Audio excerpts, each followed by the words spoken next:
Bonne année les amis. Bonne année Thierry. Bonne année Sandrine. Merci. Merci. Merci d'abord. Oui. Hein, merci. Merci à tous. Merci de nous avoir accompagnés toute cette année. 2021. Une année pas facile. Hein. Pour personne. Non, non, non. Mais Ouais. Que vous souhaitez d'autre que la bonne année, qu'une année 2022 qui sera, santé, on n'en doute pas, merveilleuse, remplie d'amour, de santé, de bonheur.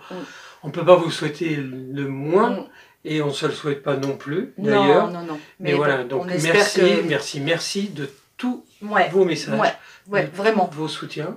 Merci. Merci aux 25 000 nouveaux abonnés qui sont venus nous rejoindre cette année. C'est énorme. Merci à tous.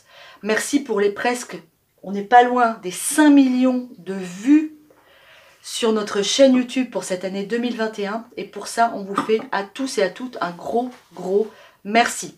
Dans cette vidéo, on va faire un petit bilan. On l'a fait tous les ans, celle-là, à la fin de l'année. Alors elle va être un peu longue aujourd'hui parce qu'on a beaucoup de choses. On ne va pas rentrer dans le fond du bilan, c'est ce qu'on s'est dit. Le bilan, on fera une vidéo en début d'année où on reviendra sur toutes les activités du potager principalement et du nombre de recettes et des choses comme ça. Qu'est-ce qu'on peut dire dans notre bilan de l'année 2021? C'était une année riche au niveau du travail, c'était une année riche au niveau de l'évolution. On a eu le bonheur de vous présenter 2 livres dans l'année. Le premier, Nourrir sa famille grâce à son potager. Un grand merci aux éditions Jouvence aussi de nous avoir fait confiance pour ces projets. Le deuxième livre, qui est Mes notes de jardinage de l'autonomie alimentaire. Je vous en ai parlé aussi. Qu'est-ce qui s'est passé dans ces 2 livres? C'était notre programme qui était induit dans cette préparation des 2 livres. Le premier, c'est Comment savoir jardiner au classique. Comment peut-on faire tout, comment on plante nos légumes, comment on le fait. Et puis surtout, on avait abordé la question de l'autonomie indirectement, comment nourrir sa famille grâce à son potager. Qu'est-ce qu'on voulait dire dedans? C'est-à-dire qu'on est parti sur le fait de dire, nous avons un légume, qu'est-ce que je dois planter comme légume pour être autonome? On ne peut pas vraiment le dire parce que chaque famille mange différemment et en différentes quantités. Par exemple, le chou, c'est 1,5 kg par ménage en moyenne en France. Nous, on en mange 7, 8 kg, 9 kg parce qu'il y a la choucroute, parce qu'on fait plein de variétés, parce qu'on fait du chou kimchi, du chou farci, on fait plein de variétés. Et donc l'idée de ce livre, pour chaque légume, c'était de dire comment on le plante. Ça, c'est pas difficile. Alors le plante, on le sème, parce que ça fait partie de mon charme. Il y a des mots du vocabulaire qui m'agacent et donc j'en ai rien à faire, je les mélange. Bon, ça fait partie de ça. Et donc dans ce premier livre, c'était vous détailler comment on obtient un légume qui peut nourrir notre famille. Donc la technique étant faite, elle est validée, puisque ça fait partie de nous, on y arrive. Donc avec notre technique, c'est ce qu'on vous a restitué dans le livre, donc il n'y a pas de raison que vous n'y arriviez pas. Nous ne sommes pas des donneurs de leçons, on n'est pas là pour vous dire comment vous devez faire, on vous indique comment nous on fait. Ça, c'était la première des choses. Ensuite, le fait d'avoir des indices de ce qui se consomme en moyenne en France par an, ça vous permet de définir à peu près ce qu'on doit planter. Ça permet d'éviter d'avoir des crises, comme je dis, des crises familiales où on a trop de haricots verts et qu'on n'en peut plus, et qu'on a trop de concombres, qu'on a trop de courgettes, qu'on ne sait plus quoi faire. C'était ça notre souhait de transmettre dans ce premier ouvrage. Et le deuxième ouvrage, il est sorti du premier, c'est le carnet. Le carnet, à quoi sert-il? Ce carnet qui est en réalité tout le résultat de mon petit savoir-faire et de nos applications en commun, parce que moi, on discute tout ce qui est fait avec Sandrine, on le fait à 2, on le partage, on en discute. Après, c'est Sandrine qui s'occupe de certaines choses et moi d'autres. Mais le carnet, sa grande utilité, c'est aujourd'hui, je sais planter, je sais à peu près ce que je veux. Quand je note tout ce que je plante, à quelle date, comment je le plante, qu'est-ce que j'ai fait, qu'est-ce que j'ai récolté, le poids que j'ai récolté, combien j'ai fait de conserve, quand j'ai fini tout ça et combien ça me coûte, ça me permet de budgétiser, de préparer, de prévoir et de dire l'année prochaine, je ferai tant de kilos de tomates, tant de kilos de petits pois, de carottes, de pommes de terre, de navets, de poireaux, enfin tous les légumes qui sont, il y en a une quarantaine, et on les a tous pris les uns derrière les autres. Et nous, aujourd'hui, avec Sandrine, c'est notre travail du début d'année. Qu'est-ce qu'on va faire? On va prendre notre petit des feuilles de dessin, on va dessiner notre potager, on va commencer à prendre légume par légume, et Sandrine va me dire, bon l'année dernière j'ai eu le temps de petits pois, donc elle m'avait demandé au minimum 5 kilos, on avait prévu 1 kilo de plus parce qu'on voulait ajuster pour les filles. Et donc on a eu 8 kilos. Donc l'année prochaine, on ne plantera pas 400 graines, on en plantera peut-être que 300, 350. Et après, il y a toujours aussi, d'une année sur l'autre, c'est jamais les mêmes années. L'année 2021, ça a été une année extrêmement pluvieuse qui a favorisé la montée de tous les légumes feuilles. Donc les légumes racines ont un peu souffert, ont été un peu en retard, mais ça se prépare. Et donc aujourd'hui, avec ce deuxième carnet, vous allez arriver à une vision complète et très claire de ce que vous êtes capable de faire. En plus, on a augmenté l'agenda, on l'a travaillé, on a aussi expliqué tous les principes de la Lune, les plantations avec la Lune, tout ce qui est à comprendre pour pouvoir aborder un jardin avec sérénité. Je viens de beaucoup parler, je vais laisser prendre la parole à Sandrine. Mais il n'y a pas de souci. Donc les livres, on se le redit, hein, vous les trouverez évidemment dans toutes les librairies, et puis vous les trouverez aussi directement sur le site des éditions Jouvence. Alors, qu'est-ce qui va se passer en 2022?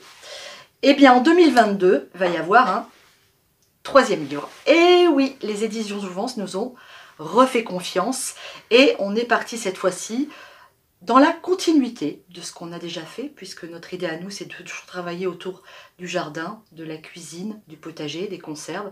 Et donc, on est en train d'écrire un livre sur les conserves. Voilà, ce bouquin sortira fin du printemps 2022. On en reparlera. Ça va être un bouquin super chouette avec plein de façons de conserver, comment on fait, et plein de recettes aussi de conserve. Ça, c'était pour les nouveautés. Après, il y a un gros projet. Ce projet, on en avait un petit peu parlé l'année dernière, enfin cette année. On ne vous avait pas dévoilé, on voulait vous faire une surprise. On n'a pas pu le faire en 2021 pour des tas de raisons. Du coup, oui, entre autres, Thierry s'est fait opérer, la météo était catastrophique, on n'a pas du tout pu avancer sur ce projet. Du coup, il a été reporté à 2022. Et il s'agit d'un four à bois traditionnel. Ouais. Donc vous avez compris, nous sommes à la recherche et à la conquête pas du temps perdu, mais de transmission de savoir, de la passation de pouvoir, parce que ça fait vraiment partie de notre ADN. J'ai eu la chance d'avoir une maman qui m'a montré plein de choses, avec des grands-parents qui m'ont montré plein de choses. J'ai appris à faire des crêpes comme ça, j'ai appris à jardiner comme ça. Alors je fais à ma sauce et à ma façon. Et puis Sandrine, elle a appris à jardiner. Et coïncidence de la coïncidence, c'est que Sandrine est née le même jour que ma maman. Ouais. Avec des années bien évidemment différentes, et elles avaient la même passion. La passion de la cuisine, la passion de savoir faire des bons produits, des beaux gâteaux, des bonnes choses. Donc j'ai été élevée avec plein de goût et un peu comme un gourmet. Nous avons été élevés avec nos frères tous comme des petits princes, parce que notre mère nous gâtait tout le temps, il y avait toujours des choses à manger, des pâtisseries, il y avait toujours plein de choses. C'était une restauratrice, et elle était passionnée de cuisine, et elle a gardé tous ses livres et toutes ses notes depuis les années 1920, de l'année à peu près de sa naissance, et elles se sont super bien entendues avec Sandrine, et elle a souhaité lui donner tout. Et donc Sandrine a récupéré ses cahiers de recettes. Aujourd'hui, en 2022. Des fois, il y a des trucs... oui. On se dit, oh là là, c'est quoi ça? On peut plus faire les mêmes choses. A changé quand mais donc même, Sandrine est détentrice de 100 ans de recettes de cuisine. Entre sa génération, elle, et celle de ma maman, et celle qui se passe aujourd'hui, plus le végétarisme. Donc, on a envie. Donc, ce qui fait que ça, le potager, il y a plein de gens qui reviennent. Bon, on va pas parler de la situation catastrophique de notre société moderne. On pourra en parler longtemps, mais bon, on en parle tous les jours dans les télévisions.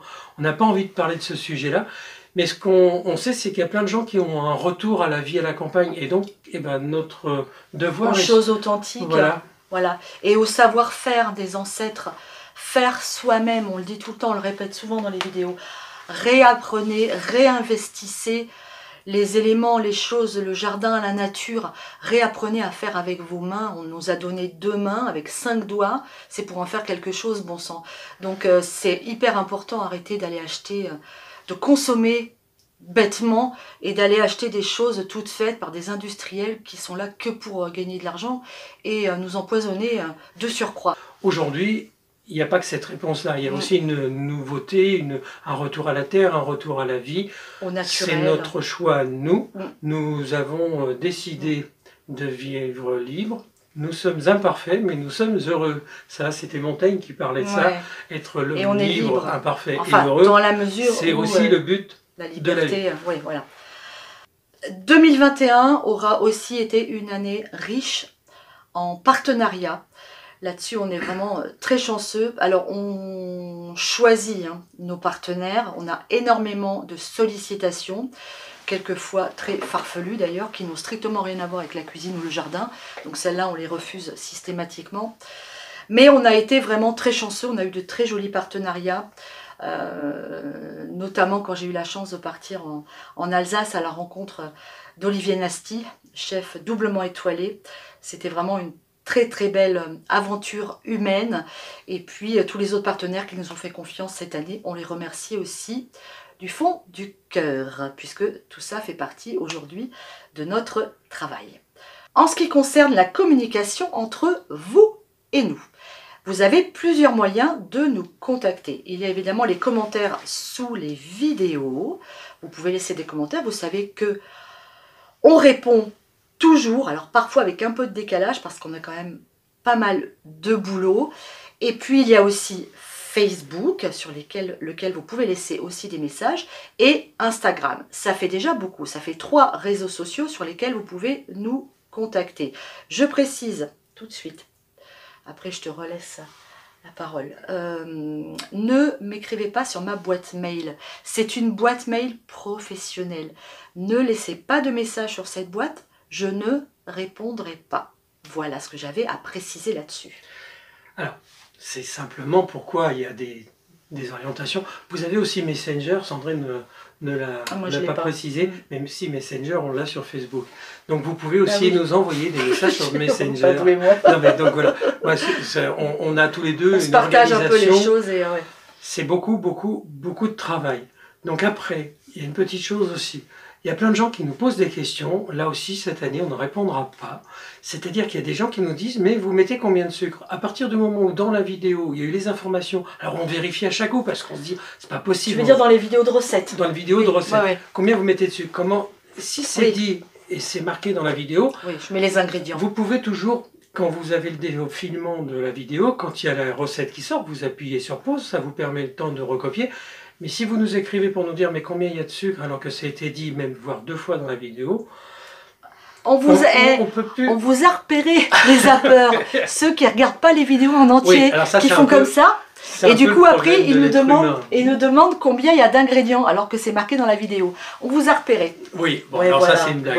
Mais c'est vrai que l'année 2020, donc 2021 on n'a pas encore regardé, en 2020 on avait eu 72 000 contacts en message dans l'année.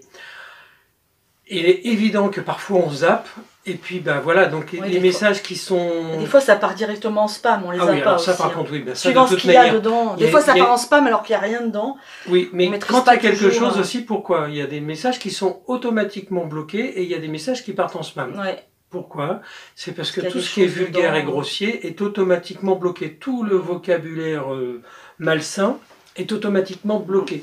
Donc nous, les boîtes de spam, on les lit pas, on les efface, parce qu'on en a des centaines par jour, donc on les efface.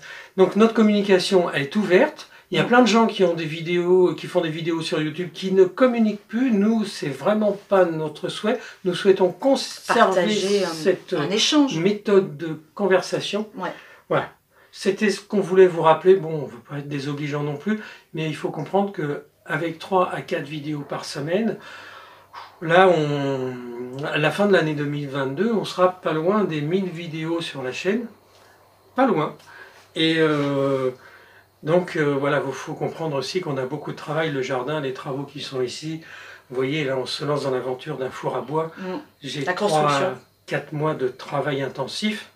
On en reparlera du four à bois parce que c'est un partenariat qu'on a avec une société qui fabrique elle-même ses fours magnifiques, on en reparlera. J'avais commencé à faire à creuser pour les fondations, je me suis arrêté en cours. Ouais. Maintenant, on en reparlera. On fera des vidéos. De physique, il y a un petit tractopelle qui va venir d'ici quelques jours. Ouais. Et on va en causer tout au long de l'année.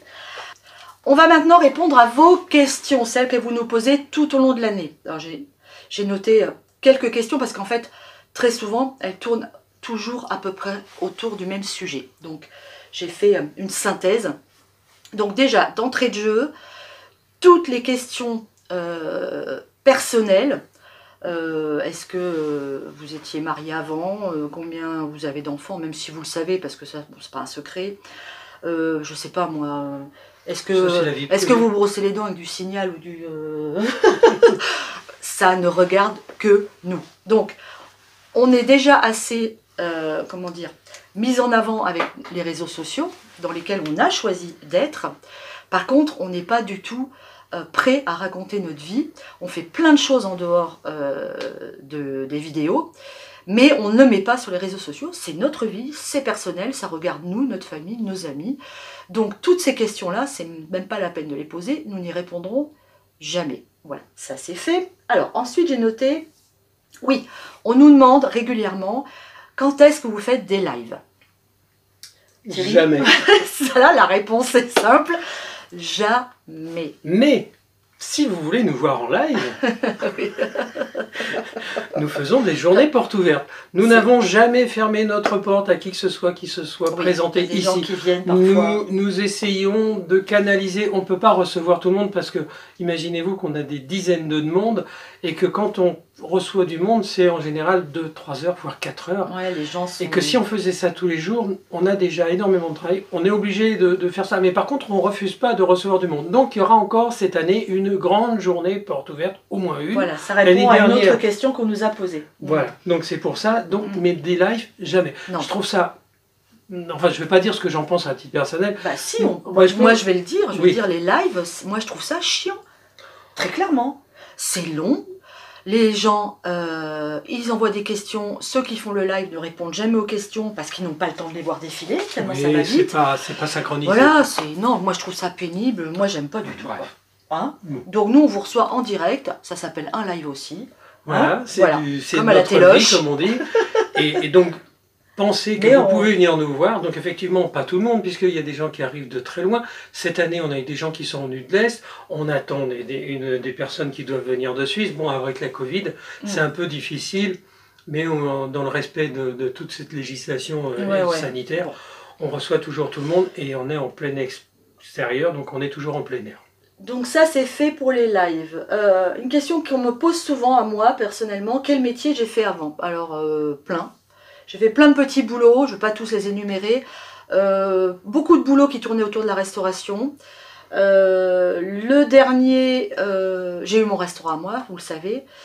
J'étais donc chef cuisine. Et le dernier travail que j'ai fait, c'était conductrice, accompagnatrice pour des enfants en situation de handicap. Voilà, ça c'était avant de tout arrêter, de me consacrer entièrement à la chaîne YouTube. Une question, ah oui, celle-là aussi, elle revient régulièrement, je vais y répondre. On me demande souvent pourquoi tu fais pas des vidéos retour de course. Alors, je vais être très claire, hein, ça va être un peu comme pour les lives, je fais pas ce genre de vidéos parce que je trouve ça totalement inintéressant. Autant, pourquoi pas un retour de course parce que, exceptionnellement, on était dans un magasin, on a trouvé... on fait une chaîne de famille, on a trouvé des trucs super pour les enfants, des jeux pas chers et tout ça, bon, c'est ciblé, pourquoi pas. Mais alors, rentrer à la maison et déballer ses courses pour montrer j'ai acheté des nouilles, j'ai acheté du riz, j'ai acheté du jambon, je trouve ça mais vraiment inintéressant et je vois pas bien l'intérêt qu'on peut avoir à regarder ce genre de vidéo. Maintenant, ceci dit, chacun fait ce qu'il veut. Alors, là-dessus, le retour de course, il se fait régulièrement, puisque j'arrive avec la chariote remplie de légumes du potager, donc c'est un peu notre façon. Ouais, non, mais ça n'a rien à voir. Nos courses sont totalement basiques, c'est-à-dire qu'on va acheter que le principal. On mange pas énormément de viande, donc on en mange de bonne qualité. Ouais. Pour le reste, après on va acheter de l'huile parce qu'on fabrique pas d'huile. Ici on est à la campagne, on a le choix entre deux grandes surfaces et les deux grandes surfaces, donc qui sont dans la même enseigne, donc les prix sont identiques et on n'a pas de débat là-dessus et on n'a pas de compétition dans notre coin. Bon, donc ça serait complètement stérile. Voilà sur mon petit avis à moi.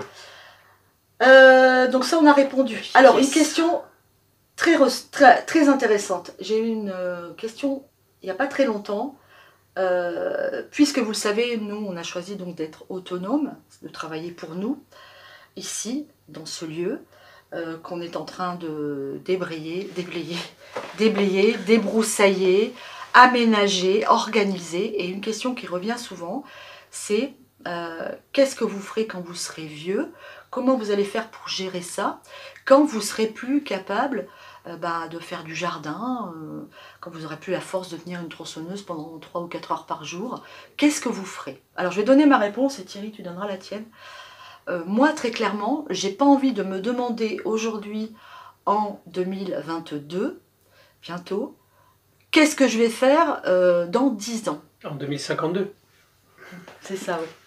Qu'est-ce que je vais faire dans 10 ans? Je n'en sais strictement rien. Je ne sais déjà pas ce que je vais faire demain.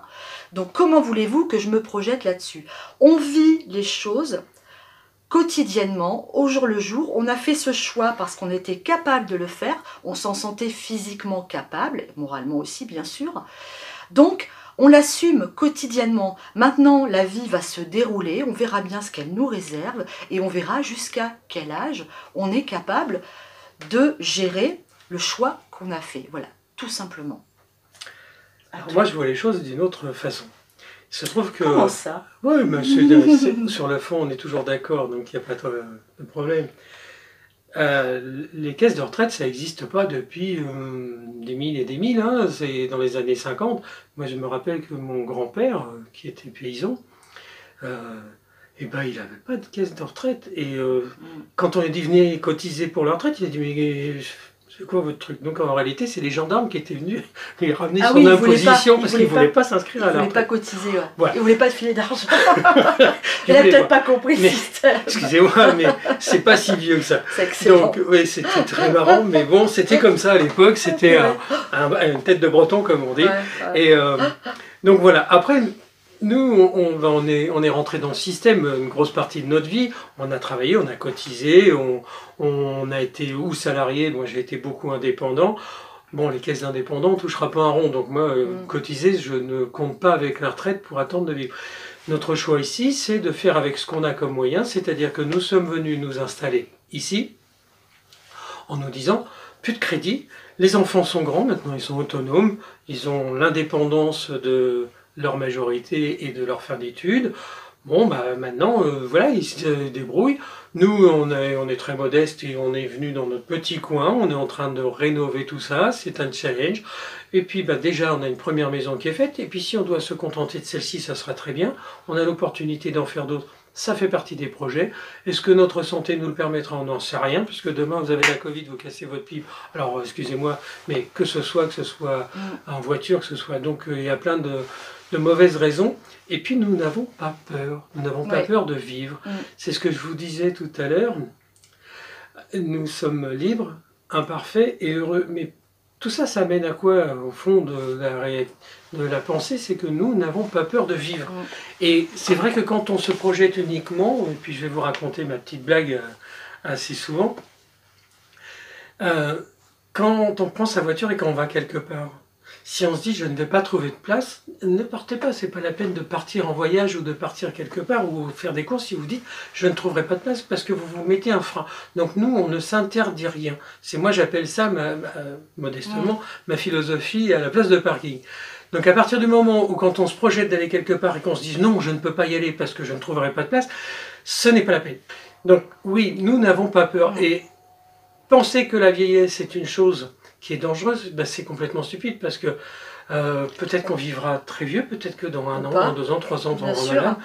Donc on ne se projette pas comme ça. Donc par contre, on essaie de vivre notre quotidien, notre présent, et je crois que Bien ça sûr. c'est notre grande philosophie. Oui, il faut se lever le matin en se disant, oh là là, mais c'est merveilleux, je suis là, je suis debout, je suis en bonne santé, Donc on une aura belle des journée qui va s'annoncer devant nous, quoi. Donc à tous les deux, on aura des petites retraites, des retraites. Ouais, mais bon, pas si énormes, on est... mais... Le but, après, ce but d'être autonome, c'est aussi justement, quelque part, de prévoir si les retraites sont toutes petites. Voilà. Donc nous ne sommes pas à la retraite, nous avons encore quelques années à faire.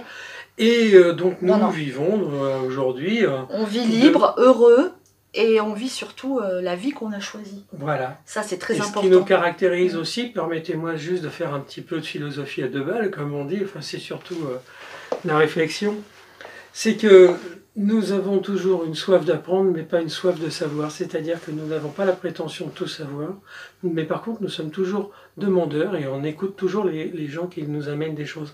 Par contre, quand on vient nous imposer quelque chose, ou qu'on vient nous dire des choses qui sont vulgaires ou grossières, bah, qu'est-ce qu'on fait systématiquement? On efface le message et si la personne revient, on la bloque. Pourquoi? Parce qu'on n'a pas envie de vous imposer d'autres personnes qui sont vulgaires. Chez nous, c'est la simplicité, le bonheur et la joie de vivre. Voilà, je crois qu'on a dit à peu près tout ce qu'on avait envie de vous dire cette année. Bon. Je te laisse les embrasser d'abord. Eh ben, on vous fait des gros bisous. On vous souhaite, enfin moi je vous souhaite une excellente année 2022. Je vous souhaite d'être heureux. Choisissez votre vie. Vous ne laissez pas imposer quoi que ce soit. Vous êtes un être à part entière, vous êtes un atome sur cette planète, c'est-à-dire que vous êtes indivisible.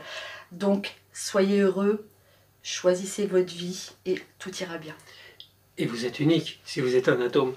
Donc, je vous souhaite aussi tous mes meilleurs vœux, les plus sincères, les plus enthousiastes.